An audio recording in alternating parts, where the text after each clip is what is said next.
Cloud learning channel.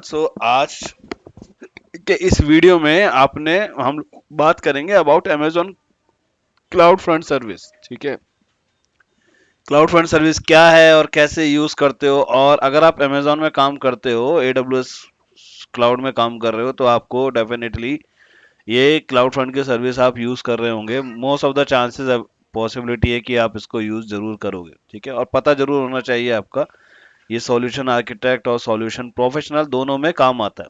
ठीक है, तो ये बात है आपका, और ये जरूर आपको पता होना चाहिए। ठीक है, इससे पहले अगर आप चैनल पर नए आए हो तो इस चैनल को सब्सक्राइब कर लो, ताकि आपको क्लाउड कंप्यूटिंग से रिलेटेड वीडियोस मिलते रहें और आपको काफ़ी यूजफुल इंफॉर्मेशन मिलता रहे।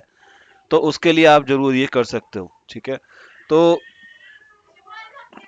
Here we go. और ट्रेनिंग अगर करना चाहते हो आप AWS सॉल्यूशन आर्किटेक्ट की, या AWS प्रोफेशनल की, या गूगल क्लाउड सर्टिफिकेशन की, तो यू आर मोस्ट वेलकम। आप मुझे कांटेक्ट कर सकते हो। मेरा नंबर आपको डिस्क्रिप्शन में मिल जाएगा, तो वहां से आप कांटेक्ट कर सकते हो। ठीक है, ना आ जाते हैं पॉइंट पे कि AWS क्लाउड फ्रंट सर्विस क्या है और कैसे यूज करते हो। तो AWS बेसिकली जो क्लाउड फ्रंट जो बेसिकली सॉल्यूशन है, it is use for website hosting.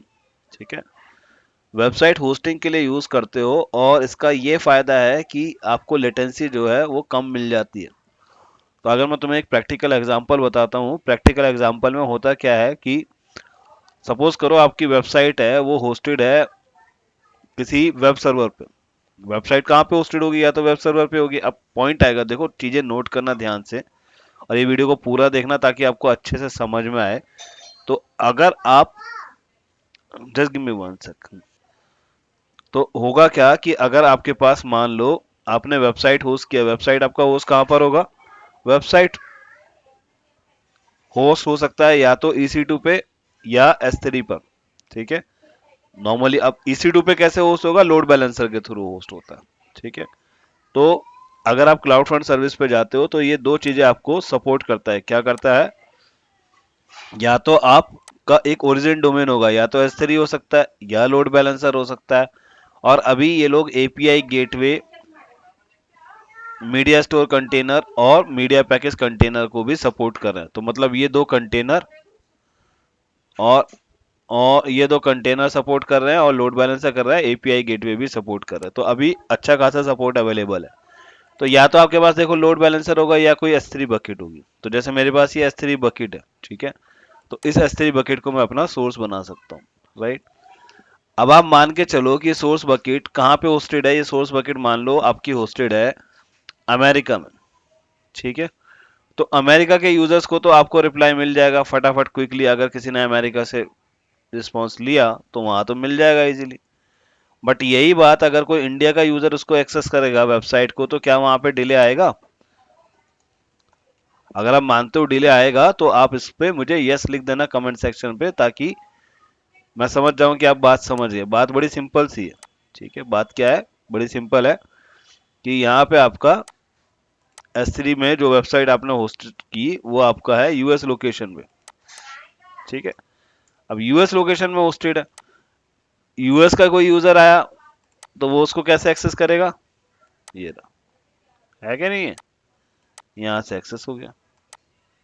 ठीक है, लेकिन अगर यही कोई यूजर इंडिया का होगा, ऑस्ट्रेलिया का होगा, जो फार प्लेसेस पे है, तो वहां पे डिले हो जाएगा। ठीक है, यहां से एक्सेस करेगा तो यहाँ पे लेटेंसी या रिस्पॉन्स टाइम बढ़ जाएगा। ऐसे ही अगर कोई चाइना से आ रहा होगा, है ना, तो आप फिर वहां पे इशू आएगा। ठीक है, वीडियो थोड़ा लंबा होगा, लेकिन आपको नॉलेज पूरी मिलेगी, इसलिए जरूरी है कि आप इस वीडियो को समझो और अपना टाइम दो। ठीक है, क्लाउड फ्रंट की सर्विस बिल्कुल क्लियर हो जाएगी आपके पास। ठीक है, अब देखो लेटेंसी बढ़ गई ना अगर कोई चाइना का यूजर आएगा। तो ये लोग एक कंसेप्ट लेके आए जिसको बोलते हैं एज लोकेशन। राइट, तो अभी ये सारे क्लाउड में एक जैसा है। ठीक है, तुम्हारी जॉब कहीं भी लग जाए, तुम्हारी जॉब AWS में लग जाए, गूगल क्लाउड में चले जाना, एज्योर में चले जाना, सब जगह कंसेप्ट एक ही है। क्लाउड फ्रंट सब जगह है। क्लाउड फ्रंट को क्या बोलते हैं? CDN भी बोलते हैं। क्लाउड फ्रंट को क्या बोलते हैं? CDN भी बोलते हैं। ठीक है, तो CDN आप, CDN मतलब क्लाउड डिस्ट्रीब्यूशन नेटवर्क, ठीक है।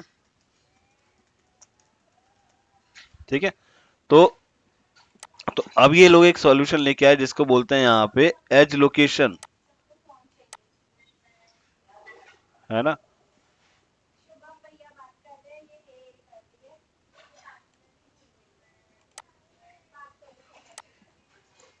एज लोकेशन, ठीक है। तो अब ये एक एज लोकेशन का लॉजिक लेके आए, और एज लोकेशन के लॉजिक के थ्रू क्या किया गया है, AWS ने अपने एज लोकेशन सेटअप करी हुई है अलग अलग प्लेसेस पे, है ना, ऑलमोस्ट हर रीजन पे। ठीक है, तो एज लोकेशन क्या करती है, एज लोकेशन ये करती है कि आपके पास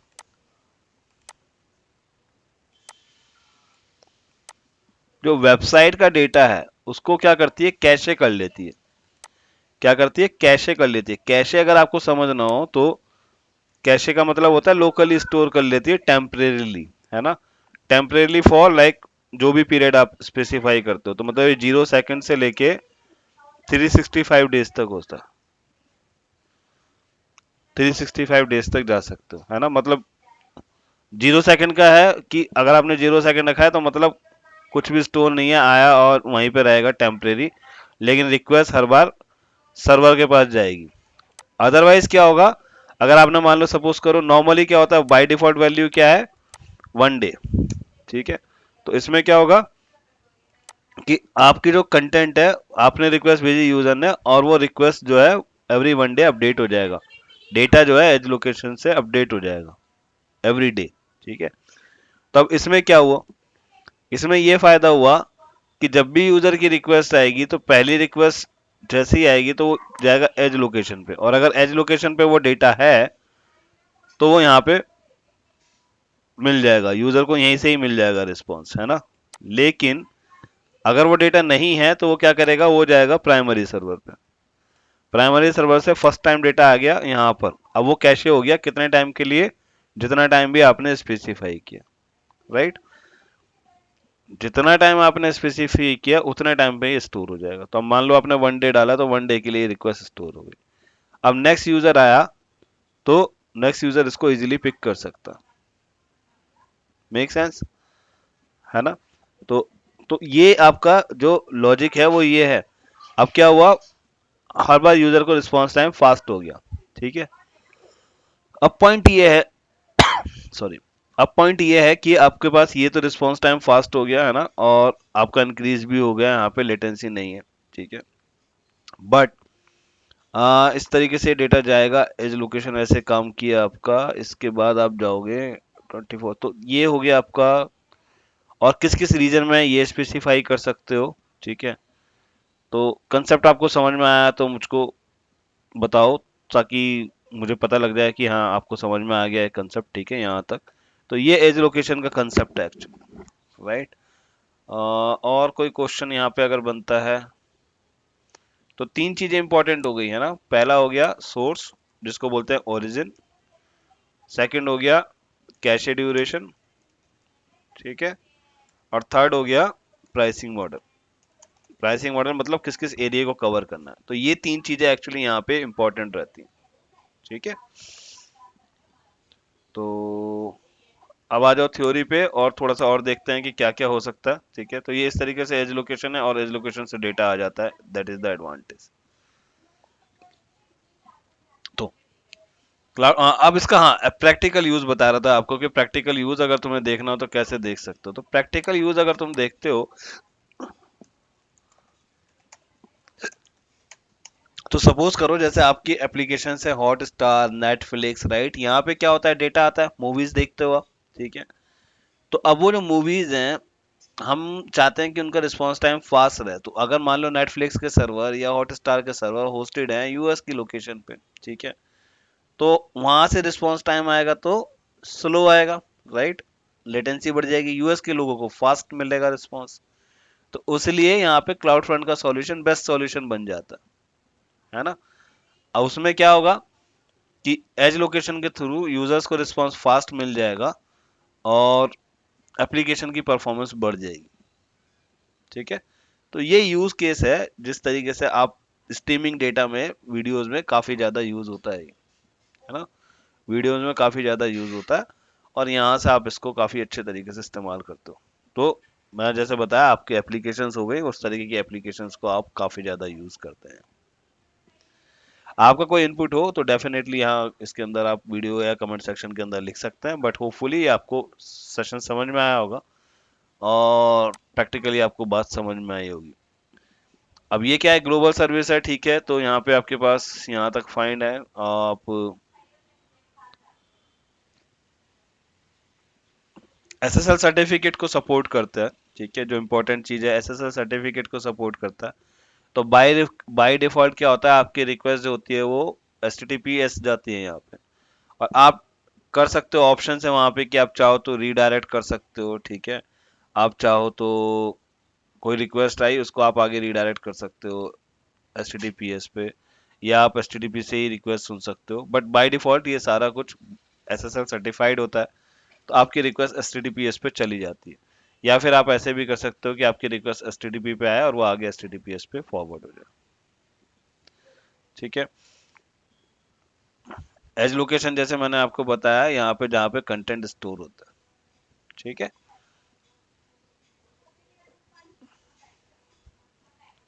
रिक्वेस्ट आपका नियरली एज लोकेशन पे चली जाती है। प्रॉक्सी मेथड है यहाँ पे, आप मतलब किस तरीके का डेटा रखना है ना, पुट कर सकते हो, पोस्ट कर सकते हो, पैच कर सकते हो, ऑप्शंस डिलीट, ये सारे ऑप्शंस आपको मिल जाते हैं और इनको आप यूज कर सकते हो।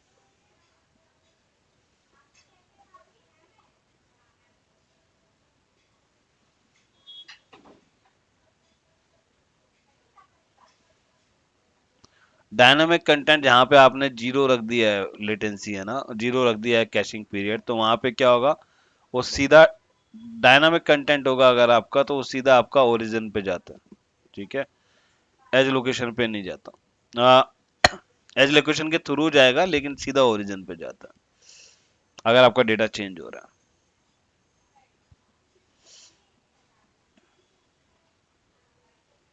ओरिजिन मैंने बताया आपको, ओरिजिन आपका S3 बकेट, EC2 इंस्टेंस, और अभी आपके साथ जो नया ऐड हो गया है क्या, एपीआई गेटवे और कंटेनर।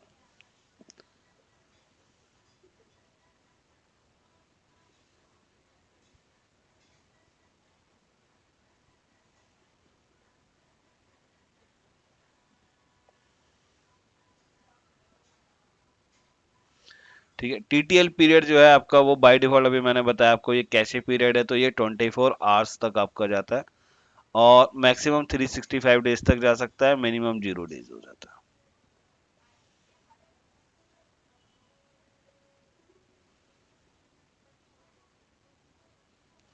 मैं एडब्ल्यूएस का बुक यूज करता हूँ, ये अच्छा बुक है, आप चाहो तो इसको रेफर कर सकते हो और आप इसको यूज कर सकते हो।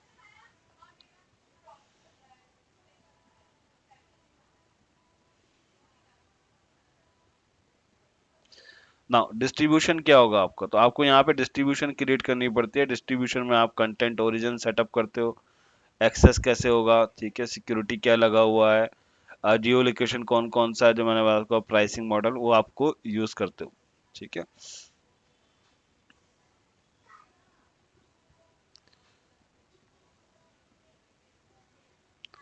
So by this way we covered almost all the things in this।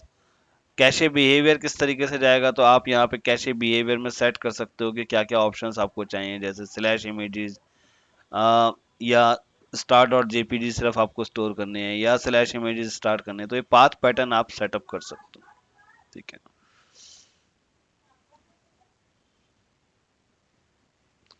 आप ओरिजिन पाथ सेटअप कर सकते हो, अगर मल्टीपल ओरिजिन है तो वहां पे आप सेटअप कर सकते हो, ठीक है।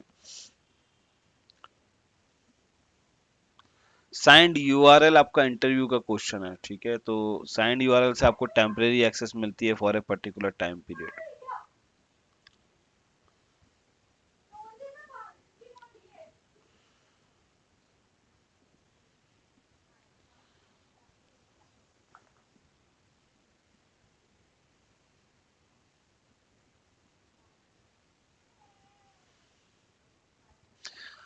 अगर आपको एक्सेस को रिस्ट्रिक्ट करना है तो आप OAI क्रिएट कर सकते हो, ठीक है। Special type of user called an origin access identity can be use to restrict access to content in an Amazon S3 bucket, ठीक है।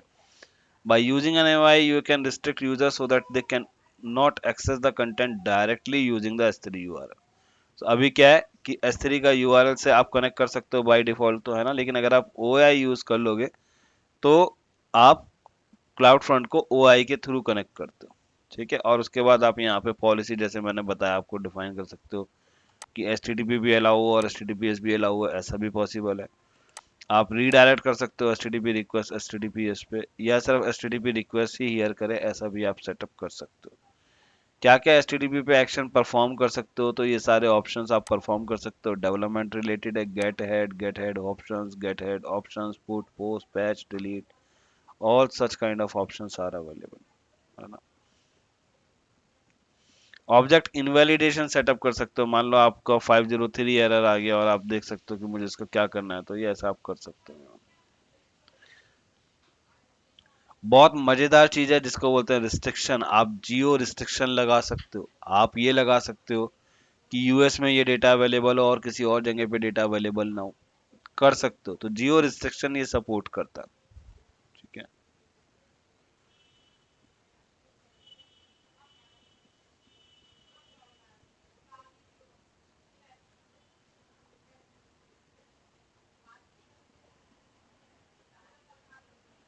तो ये आपको एक फायदा होता है यहाँ पे, ठीक है। जैसे मैंने बताया आपको साइंड यूआरएल आप यूज कर सकते हो।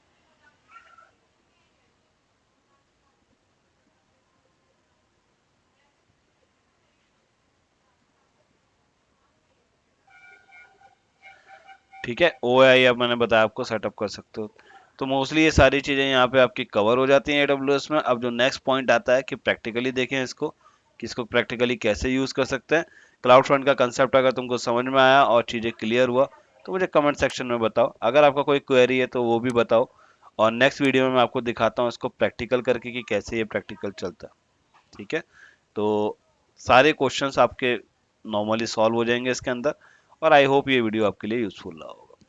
So thank you guys. And अगर आप ट्रेनिंग के लिए देख रहे हो AWS का तो मुझे बताना, मैं आपको जो हमारा स्टार्टिंग बैच है, नया बैच, उसमें आपको एनरोल कर सकता हूँ। Thank you guys.